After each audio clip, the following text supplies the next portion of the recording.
बिस्मिल्लाहिर्रहमानिर्रहीम। अस्सलाम वालेकुम। आज 25 अप्रैल बरोज़ जुमेरात हम बात करेंगे दो अहम इशूज़ के हवाले से। पाकिस्तान तहरीक इंसाफ के सरबराह इमरान खान के हवाले से एक फ़ैसला जारी किया है एहतसाब अदालत के जज ने, और वो अडयाला जेल में होने वाली समात से मुतल्लिक़ है। उसकी तफसील मैं आपके साथ शेयर करूँगा। साथ हम बात करेंगे लाहौर हाई कोर्ट ने पाकिस्तान तहरीक इंसाफ के उम्मीदवार को गुजरांवाला से नेशनल असम्बली की जो सीट दोबारा गिनती में कामयाब करार दे दिया गया था, लीगी उम्मीदवार को उसको कलअदम करार देते हुए और उसको गैर आइनी और गैर कानूनी करार देते हुए पाकिस्तान तहरीक इंसाफ को सीट वापस कर दी गई है। उसकी तफसील भी मैं आपके साथ शेयर करूँगा। तहरीरी फ़ैसला है, एक डिटेल जजमेंट है जस्टिस शाहिद करीम साहब की, वो भी मैं आपके साथ शेयर करूँगा।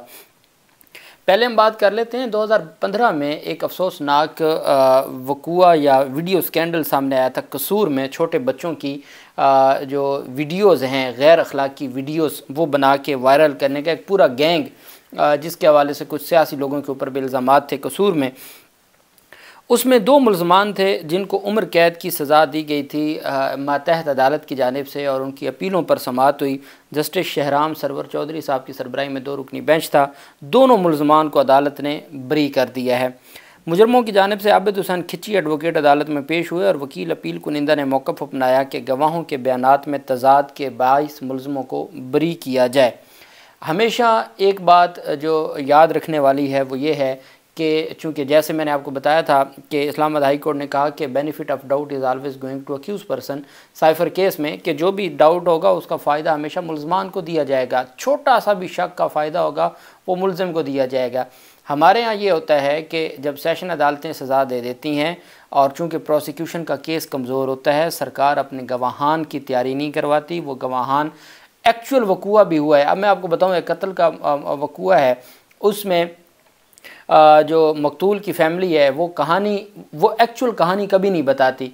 वो मौके के ऊपर भाई को, चाचे को, मामू को, किसी को गवाह के तौर पे खड़ा करती है जी कि हम आए तो हमने देखा तो फ़लाँ फ़लाँ को कत्ल कर रहा था। चूँकि जो वहाँ से आम आदमी है गुज़रने वाला, वो कभी भी गवाह नहीं बनता।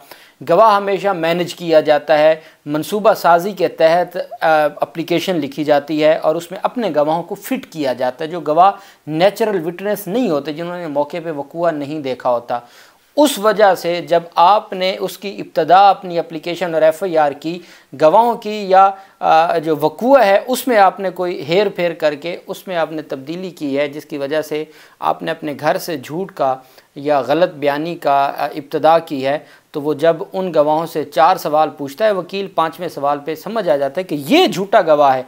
भले वक़ूआ दुरुस्त है, भले इसका मुल्ज़िम ने एक शहरी को कत्ल किया है, ये दुरुस्त है, लेकिन ये जो गवाह है, इस गवाह की गवाही झूठी है। उस बुनियाद पे मुल्ज़मान को रिलीफ़ मिल जाता है। तो ये बहुत सारी चीज़ें हैं। जब हम कहते हैं ना अदालत ने रिलीफ़ दे दिया या अदालत ने बरी कर दिया, तो अदालतें पाबंद हैं उन एविडेंस की। हाँ, ये ज़रूर है कि अदालतों को ये देखना होगा कि सख्त तरीके से तफ्तीश के मामलात के ऊपर एक्शन लें, और पुलिस की जो नाक़िस तफ्तीश है या प्रोसिक्यूशन जो अपने केस को जो हशर करती है उसके ऊपर ज़रूर एक्शन लेना होगा हमारी हाई कोर्ट्स को।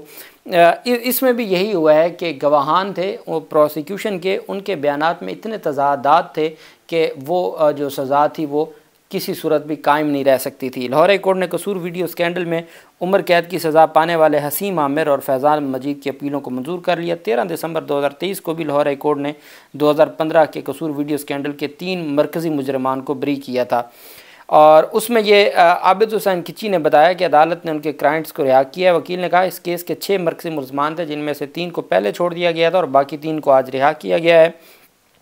मुल्ज़मान की रिहाई की वजूहात बताते हुए कहा कि वीडियो की जो फोरेंसिक ऑडिट में जेल हुकाम में सज़ा काटने वाले मुजरमान को शनाख्त करने में नाकाम रहे। उन्होंने कहा कि मुल्ज़मान पर लागू इंसदाद दहशतगर्दी एक्ट की बाशिकें सही मानों में लागू नहीं होती और मेडिकल रिपोर्ट्स पेश करदा शवाहिद की तस्दीक नहीं करती। ये वो वीडियो स्कैंडल था जिसमें 13 फरवरी 2018 को इंसदाद दहशतगर्दी की अदालत ने तीन मुजरमान को उम्र कैद और 3-3 लाख रुपए जुर्माने की सज़ाएँ सुनाई थीं। आज अदालत से वो बरी हो गए हैं। ये एक बहुत बड़ा स्कैंडल था। इसकी तफसील का भी मैं आपके साथ शेयर करूंगा। अभी जजमेंट जब तफसीली आ जाएगी इसके ऊपर एक अलग से वीलॉग करेंगे। लेकिन एक बात हकीकत है कि ये इतना बड़ा एक स्कैंडल है और इतना खौफनाक स्कैंडल है कि जिसके ऊपर रियासत पाकिस्तान को तगड़े तरीके से इन केसेस को लेके चलना चाहिए था, लेकिन बदकिस्मती से वही प्रोसिक्यूशन जो आम केसेस में जो हशर करती है वही हशर की है, जिसकी वजह से मुजरिमान को अदालतों ने बरी कर दिया। दूसरी जानिब एहतसाब अदालत ने इमरान खान और बुशरा बीबी को रियासती इदारों और उनके ऑफिशल्स के ख़िलाफ़ बयानबाजी से रोक दिया। एक दरख्वास्त दी थी पाकिस्तान तहरीक इंसाफ ने कि जनाब वकला ने कि ये जो जितनी दीवारें और इन्होंने जो दीवारें ऊंची कर दी हैं और डब्बे बना दिए हैं अडयाला जेल में कमरा अदालत में, मेहरबानी करके इसको हटा दें। उस पर यह फ़ैसला तो दिया ही दिया, आज ख़ुद भी फ़ैसले में कुछ चीज़ें शामिल की हैं जज नासिर जावेद राना साहब ने। नासिर जावेद राना साहब ने फेयर ट्रायल की इमरान खान की दरख्वास्त पर आज ख़ुद हुक्म जारी कर दिया, जिसमें अदालत ने दौरान ट्रायल कमरा अदालत में रियासती इदारों और उनके ऑफिशल्स के ख़िलाफ़ इशारतन बात करने से भी रोक दिया। ना किसी का नाम लेना है, ना इशारतन को बात करनी है, ना ही कोई सियासी बात करनी है। हुक्मनामे के मुताबिक इल्ज़ाम है कि इमरान खान ने रियासती इदारों की काबिल इज़्ज़त शख्सियत के ख़िलाफ़ सियासी इश्तियाल अंगेज़ और मुतासिबाना बयानात दिए, जबकि अदलिया, पाक आर्मी और आर्मी चीफ़ के हवाले से बयानात अदालती डेकोरम में खलल डालने के मुतरादिफ है। ऐसे बयानात इंसाफ की फराहमी के अमल में भी रुकावट का सबब बनते हैं। कोर्ट डेकोरम और फेयर ट्रायल के तकाज़ों का ख्याल रखना अदालत की ज़िम्मेदारी है। अदालत ने हुक्म दिया कि जेल हुकाम जेल अदालत को ईद से पहले की पोजीशन पर बहाल करें, जबकि रियासती इदारों और उनके ऑफिशल्स के हवाले से इशारे से भी मुलज़मान सियासी इश्तियाल अंगेज़ और मुतासिबाना बयानात नहीं देंगे। मीडिया अपनी रिपोर्टिंग को अदालती प्रोसीडिंग की हद तक महदूद रखेगा और ट्रायल की अदालती कार्रवाई के दरमियान वाले मुलज़मान के बयानात मीडिया रिपोर्ट नहीं करेगा। हुक्मनामे में कहा गया कि प्रोसिक्यूशन मुलज़मान और उनके वकला दौरान समात इश्तियाल अंगेज़ सियासी और मुतासिबाना बयान नहीं देंगे जो कोर्ट डेकोरम मजरूह करें। फैमिली मेम्बर्स और दूसरे वकला मुशीर जो कोर्ट में मौजूद होते हैं वो भी ऐसी बयानबाजी नहीं करेंगे। अदालत ने हुक्म दिया कि मीडिया सियासी इश्तियाल अंगेज़ बयानिए जो रियासती इदारों और उनके ऑफिशल्स को टारगेट करते हैं वो पब्लिश करने से परहेज़ करें। ये ऑर्डर पैमरा गाइडलाइन के साथ मशरूत है, जिसके तहत ज़ेर इल्तवा केसेस पर बात करना ममनू है और पैमरा कोड ऑफ कंडक्ट के मुताबिक मुलज़िम का सियासी बयान लीगल रिपोर्टिंग में नहीं आता। ये आपको याद होगा जब साइफ़र केस के हवाले से पाबंदी लगा दी गई थी और हत्ता कि ये भी कहा गया था कि किसी ने सोशल मीडिया पर भी बात की तो उनके ख़िलाफ़ भी कार्रवाई की जाएगी। पैमरा को कहा गया था, जो जज अबुल हसनात ज़ुल्करनैन थे। तो अब मामला यहाँ भी वहीं आके खड़ा हुआ है कि जज नासिर जावेद राना साहब ने ये फ़ैसला जारी किया और उन्होंने कहा है कि किसी भी सूरत में जो ये सारे मामलात हैं इनको ये काबिल कबूल नहीं हैं। दूसरी तरफ पाकिस्तान तहरीक इंसाफ के जो उम्मीदवार थे, रिट पिटिशन थी 16416/2024, चौधरी बिलाल एजाज़ ये इंतखाबात जीते थे और इंतखाबात जीतने के बाद इनको दोबारा गिनती में हरा दिया गया था और कयूम नाहरा को जितवा दिया गया था। अब कयूम नाहरा कौन थे? ये मुस्लिम लीग नून के उम्मीदवार थे। अच्छा, अब NA81 है गुजरांवाला की। हुआ ये था कि लाहौर हाई कोर्ट की जानिब से कहा गया कि सबसे पहले दरख्वास्त दी गई रिटर्निंग अफसर को कयूम नाहरा की जानिब से। 10 फरवरी 2024 को जो रिटर्निंग अफसर थे, अब मैं आपको बताऊं सारे एक जैसे नहीं होते, RO ने कयूम नाहरा की दरख्वास्त को खारिज कर दिया और अदालत की जानिब से कहा गया वेयर मिस्टर अज़हर कयूम नाहरा, जो अज़हर कयूम नाहरा थे, candidate NA81 Gujranwala has submitted an application where in he has submitted that polling staff has illegally declared his votes in connivance with his rival candidate due to his illegal act he has lost his seat he has requested to order recounting of his vote as per law. कि जी कयूम नाहरा ने कहा, अज़हर कयूम नाहरा ने कि जी मेरे मुखालिफ candidate ने इनके साथ मिल के जो अमला है पोलिंग का उनके साथ मिल के मेरे वोट कम किए हैं और अपनी तरफ वोट ज़्यादा डलवाए हैं, इस वजह से रिकाउंटिंग की जाए। And whereas the undersigned has perused his record and the evidence put forth by the applicant, however the applicant has failed to substantiate his claim कि जी वो अपना जो दावा था उसको साबित करने में नाकाम हो गया। कौन? अज़हर कयूम नाहरा।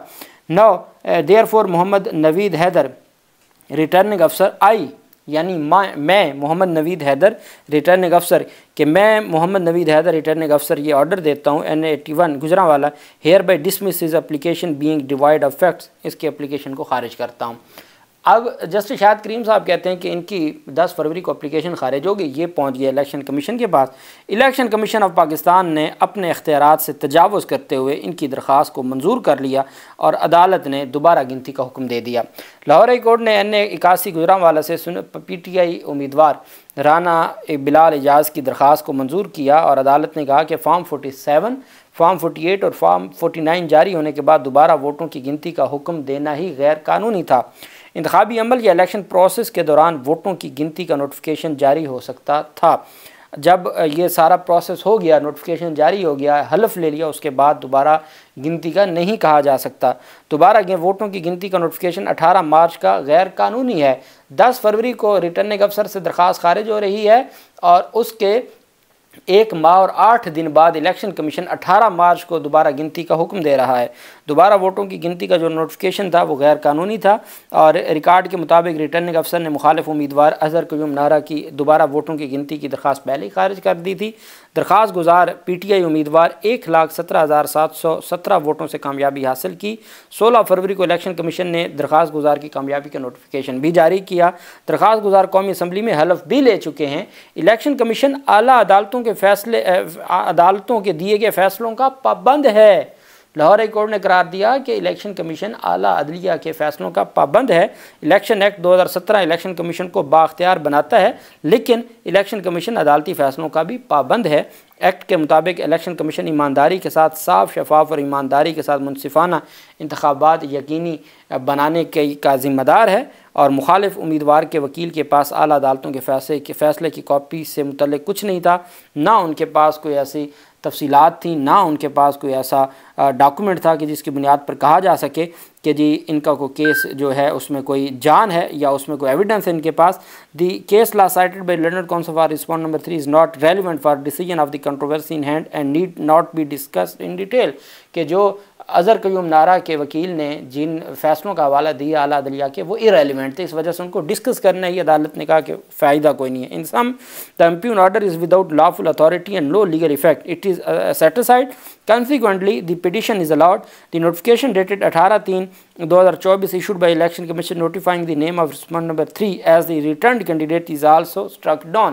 अजहर क़य्यूम नारा को कामयाब कैंडिडेट या कामयाब MNA करार देने का जो 18 मार्च 2024 का इलेक्शन कमीशन का नोटिफिकेशन है उसको भी कलअदम करार दिया जाता है और पाकिस्तान तहरीक इंसाफ के उम्मीदवार बिलाल एजाज़ को, चौधरी बिलाल एजाज़ को NA81 का जो कामयाब कैंडिडेट करार दिया जाता है, उनको कामयाब करार दिया जाता है और उनकी सीट उनको वापस दी जाती है और उनको दोबारा बतौर MNA बहाल किया जाता है। ये जज साहब की जानिब से 18 सफ़ात पर मुश्तमिल तहरीरी फ़ैसला है जिसको अप्रूव फॉर रिपोर्टिंग किया है जस्टिस शाहिद करीम साहब ने। ये आज जजमेंट जारी की है। अल्लाह पाक पाकिस्तान का हामी नासिर हो। बहुत शुक्रिया। अल्लाह हाफिज़। पाकिस्तान जिंदाबाद।